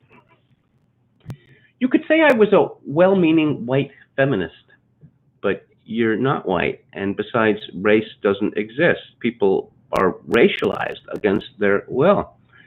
Invisible to me were the barriers and mental prisons formed by the matrices of caste, skin color, and centuries of dependency, piled on top of the misogyny the women experienced. Sometimes you notice the rug only when it is pulled from your feet. That's a terrible metaphor. The proper metaphor is you don't miss your water until your well runs dry. Nobody needs a rug, okay? But everyone needs water. Let's see. Moving here had the effect of literally flying to the top of the earth. What? And looking at the world from a new vantage point. It gave me perspective. Canada felt like my calm partner, and India a tempestuous ex. She doesn't mention the years she spent in Singapore for some reason. Singapore is 80% Chinese. I wonder why she left that out.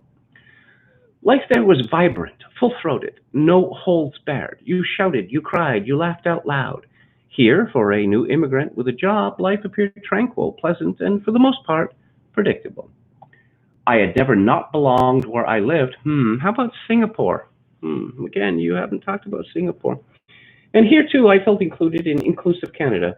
I didn't see the difference between the mostly white Canadians around me and myself. I thought it was essentially like them, with darker skin and a few religious rituals. In other words, you're not Canadian at all. The first strike against that notion, at least the one that registered, came at a car dealership where the salesman shut me down saying he did not negotiate with Indians when I asked if that was the best price he could offer. I didn't recognize it then, but it was when my racialization began. Oh, so it was a car salesman who racialized you because he refused to barter with you? Over the years came other instances of individual racism. The shoe salesman, oh God, the shoe salesman. Shoe salesmen are notorious for their racism. Who told me my visiting father every single shoe he wanted was not in stock. The woman who invited me over but whose husband didn't show up in his own house because he didn't like immigrants. The people who didn't take me seriously because I sound different. Wow, it's like the whole world is united against poor Shri Paradkar. I believe everybody, no matter of what background, has experienced being put down for something in that background, some with more far-reaching repercussions than others. My exposure to colorism/shadeism in India and the systemic racism I saw here quickly made it obvious that what I faced was nothing compared to what even darker-skinned people experienced or what black people faced. You notice that she doesn't mention that in India that there is a large caste who are literally called untouchables. Yeah, that's right, untouchables. Funny that that doesn't come up in this essay. This society is centered around whiteness. Then why did you come here if you do not like white people? That is the question to ask these people over and over again. You knew this was a white country when you came, and now you're bitching that it's a white country. Why did you come here? There is no right to access to white people. Proximity to whiteness brings privilege, and anti black racism is not a historical shame because we had no black people in Canada to speak of until the 1970s. We didn't have a black problem in Canada, and for some perverted Canadian reason, we decided we needed one. It is a vile and vicious present day malaise. Then came the discovery that blindsided me. The unpeeling of layers hidden underneath Canada's calm revealed the anguish of the Indigenous people of this land. I knew an ancient civilization existed here, but I had thought Canada was a benign rearranging of the cultures. Adventurers came, treaties were signed, and hello, 150 years. I have thought of Indigenous people as a scattered group of what are called tribals in India or the Orang Asli in Malaysia. Singapore. People of a bygone era, living on their own remote lands, untouched by modernity. What I have learned is that they have more in common with us, the millions from colonized lands who have known and felt the tragedies that the colonizers wrought on our own people, reading stories and hearing from them from the mouths of our parents and grandparents. Funny thing, if the British had not come to India, the entire subcontinent would have been overrun by the Muslims. And you know the excruciating irony of a woman coming to Canada from India and bitching about colonization. That apparently all of Canada is a native Indian territory, so maybe you should go home. Maybe you should not be a colonizer because, I don't know, I was born here. My family's been in this country since 1840. This is a woman who willingly decided to come to Canada, and she is pointing figures at those of us who were born here, those of us who are actual Canadians. She continues, this revelation of contemporary colonialism feels like the pages from my history books have come alive. Apparently, her history books didn't tell her about the Indians in Canada. Perhaps she should have read about that before she came here.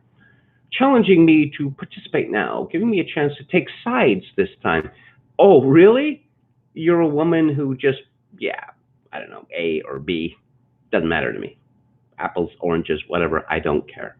This is a woman who was shouting as a children, supposedly, at people, shouting at women to have fewer children, and now she's saying that she's finally being given a chance to take sides, connecting me to the people who were once mistaken for my forefathers. This brought about a seismic shift in my understanding of where I, now a non-white, was situated in the social and racial landscape. If I was once white by attitude, I was once native too, in fact. No, actually, you were native of India, and then you decided to leave your native country to come to my country and lecture us continually, paid for by the Toronto Star, about how terrible we are. The pain of Indigenous and Black people doesn't exist for my learning or betterment. Only mine does. I cannot burden others to educate me. So I try to listen with an open heart and do my job to make uncomfortable those liberal-minded Canadians. That seems to be Shri Prabhakhar's mission in life, is to make everyone else on earth uncomfortable. Those liberal-minded Canadians whom I know to otherwise nurture a deep sense of fairness and civic duty, but whose privilege shields them from facing this morally unsustainable treatment of people. The Indians who live on reserves, Indians are about 7% of the population of Canada, and they would hardly exist without government benefits, federal and provincial. An enormous chunk of Canada's budget is spent on Native Indians. Their existence on reserves is rather farcical because apart from those reserves, which have managed to pursue land claims against profitable enterprises, like say a mall in West Vancouver, The reserve simply doesn't create anything at all. And oh, by the way, all money earned on the reserve is tax free. How about that? There's this toy town existence on reserves in Canada, which is paid for by Canadian taxpayers. When I celebrate Canada 150, that would be the 150th anniversary of the Dominion of Canada in 1867, it will not be for what has been accomplished, screw you, lady, but for the promise of its potential to lead the world to equity. Here I am then, once again poking holes in deeply rooted ideas, questioning traditions about people's place in society, this time in Canada. I have found my feet. I am home. Yeah, well, I'm going to suggest that this woman can never be home because she is a rootless cosmopolite. She seems to have hated India, and notice there's no mention of Singapore again, and now she comes to Canada, and she hates Canada as well. But you see, in my country now, it's the immigrants are the favored people. From the left to the right, everyone loves immigrants. The right carries on that they're just so entrepreneurial and instinctually conservative when they are nothing of the sort. And the left carries on about how terribly oppressed they are. You know, like the what 1.1 million black people in Canada who came largely from Jamaica and Haiti, which are two of the countries that I guess that Donald Trump would call shithole countries. And they came to Canada.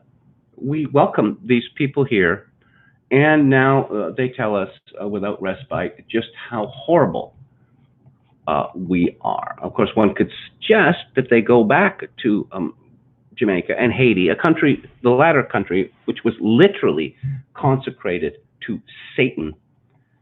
But no, they're in no hurry to go back to live in these places for obvious reasons. Let's go to the chat. Let's see what's happening there.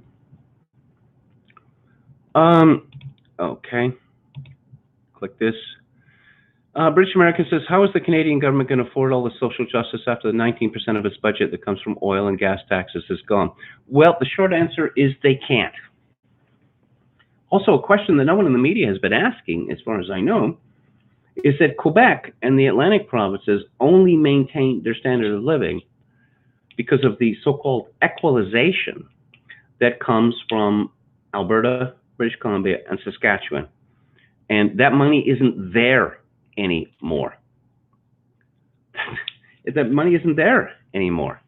And without this equalization, Quebec's standard of living is going to be devastated. In fact, Quebec has a better social welfare network than the rest of Canada. They have $5 a day daycare in Quebec. And who pays for that? The taxpayers of Alberta, British Columbia, and Saskatchewan. But they're not going to get that money anymore. But again, if you read, you go to, say, National News Watch, and you read the stories from Canadian newspapers about Canada, the Canadian economy was already in a dire condition before COVID-19. Now it's catastrophe.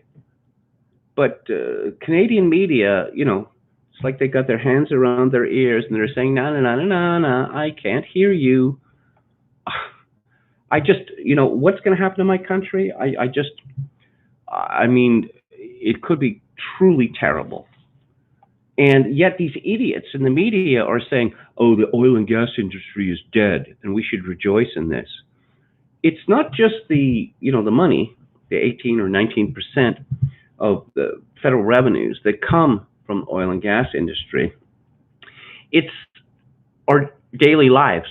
The gas in our car, the oil that fuels our home, the oil that makes plastics, et cetera, et cetera, et cetera. There's no substitute for this. Oh, we'll just move to green. Oh, really?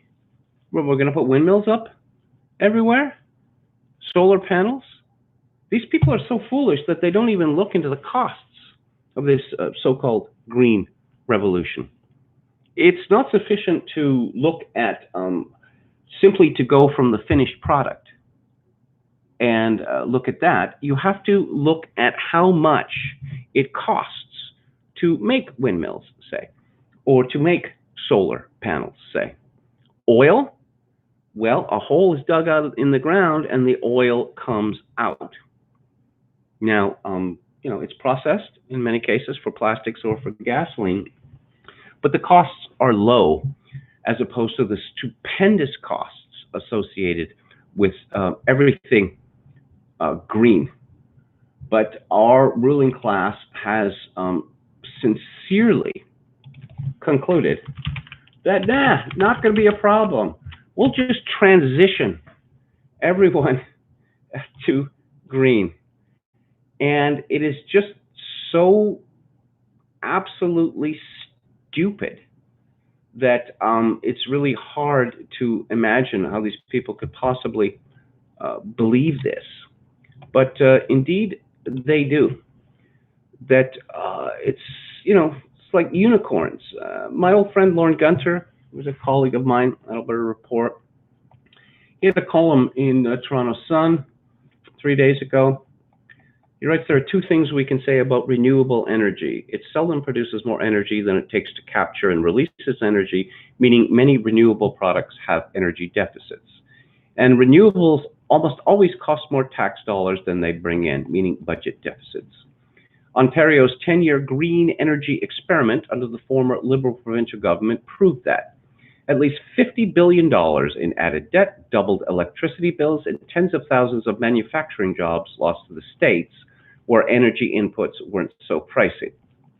And according to the Ontario Auditor General, no net new energy produced and few, if any, emissions saved.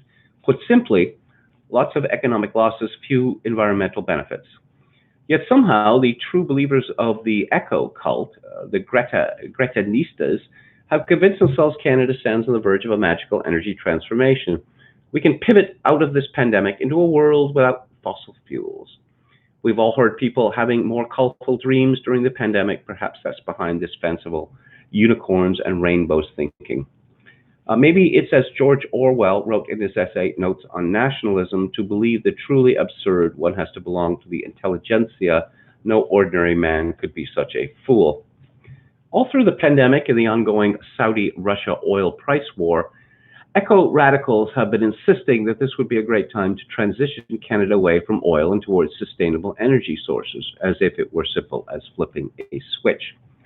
Quite apart from the impossibility of doing so, the engineering and technology simply do not exist. How would we get through the pandemic without the petrochemicals and plastics that go into ventilator shields, masks, gloves, and medicines? How has the supply chain that has kept our grocery shelves stocked kept itself going? Solar-powered tractor trailers, ox carts? Would you want the power in the hospital or senior's home to which your loved one is being treated for COVID-19 to be subject to the vagaries of the wind? Oops, sorry, the wind died, and so did Grandma. Of course, this week, such realities did not stop a Bloc Québécois leader Yves-François Blanchet from declaring oil is dead and warning the federal government oil is never coming back. So putting any more money in that business is a very bad idea. Blanchet did not mention that Quebec consumes around 180,000 barrels per day of Western Canadian oil, plus hundreds of thousands of more from the US and Saudi Arabia. If oil died tomorrow, so would the Quebec economy. Blanchet's intellectual flatulence was duplicated by outgoing Green Party leader Elizabeth May, who gleefully added the pandemic gave Canada a magnificent opportunity to transition away from oil. To what?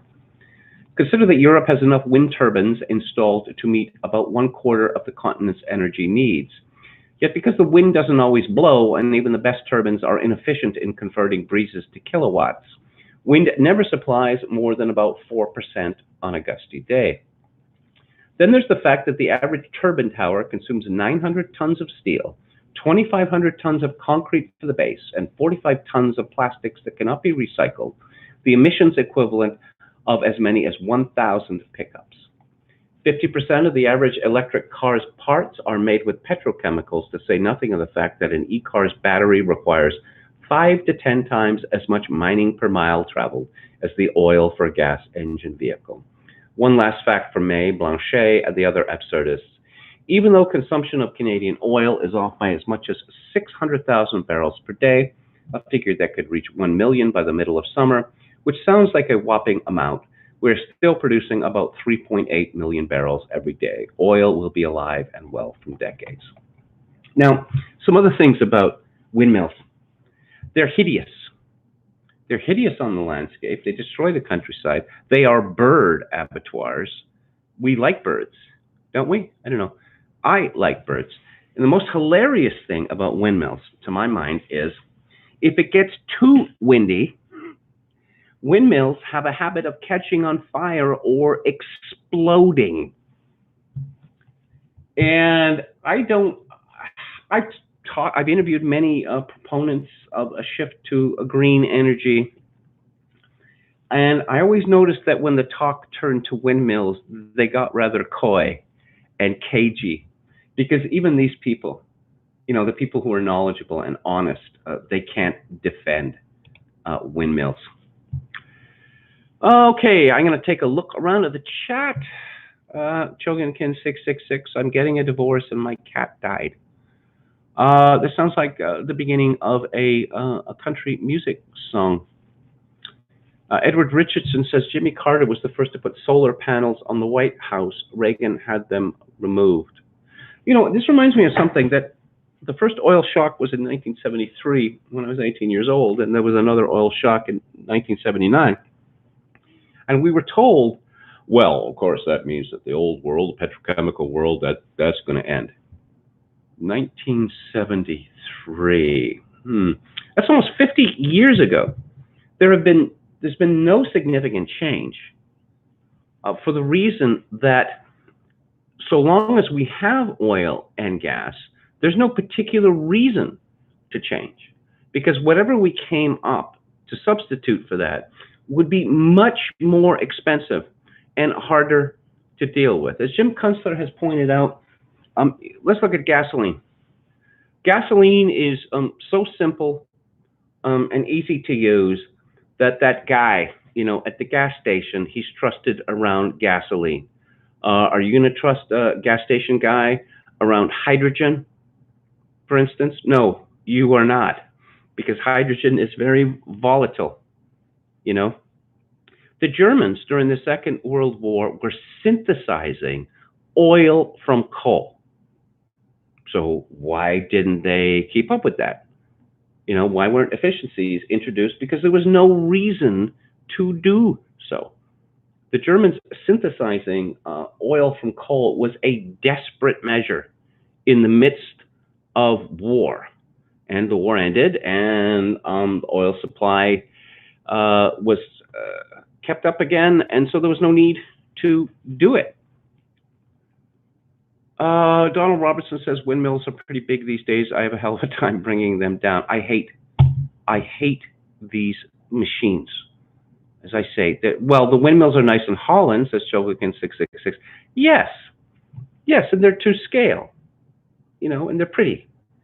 And they actually do something useful besides, killing birds. And once again, I'm going to step out on a limb and be daring and say, I quite like birds. Jonathan Paul says the South Africans also synthesized oil from coal during the embargo, which gives you an idea of how absolutely desperate they were. Okay, I'm going to wrap it up now. No, one last thing. Jonathan Paul says Canada sounds like Iraq in many ways. Overdependence on oil, ethnic separatism, corrupt and idiot leaders. Yes, the idiot leaders. Again, we have the Premier of Quebec. Now, I'm assuming that he has a university degree and that he's considered to be not an idiot. And here he is, and he's cheering on the end of oil and gas. And so where's the energy going to come from? I mean, seriously, where is the energy going to come from? Because if you're not getting it from oil and gas, it has to come from somewhere else. Are the supplies of this alternative energy ready to go? No, they are not. Little different show today. little more improvisational and rambling. I apologize if any of you are put out. We'll be back to the traditional format tomorrow. I want to thank everyone for listening and watching, depending on which way you consume this podcast. I'll be back on the air tomorrow at 7 p.m. Eastern Time, 4 p.m. Pacific Time. If you like the show or any part of it, I appreciate it if you click on the like button and subscribe to my YouTube channel if you haven't already. If you would like to help this program out with a donation, my PayPal address is kevin_grace@hotmail.com, and I will leave you with my traditional benediction and farewell in these times of total social atomization. I do dearly hope that all of you, all of my listeners, manage to find some kind of a genuine human connection. Good night.